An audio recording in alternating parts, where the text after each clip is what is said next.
Hi everyone. In this quick tutorial, I'll show you how to recover a deleted post on Facebook in just a few simple steps. First, open the Facebook app on your mobile. Next, tap on the three horizontal lines at the top right. Scroll down and tap on Settings and Privacy. Tap on Settings. Scroll down. Tap on Activity Log.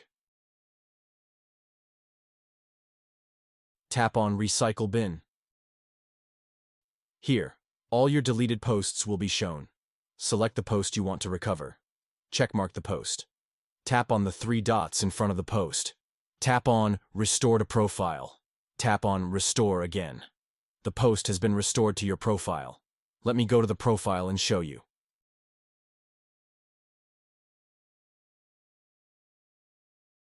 You can see it here. And that's it.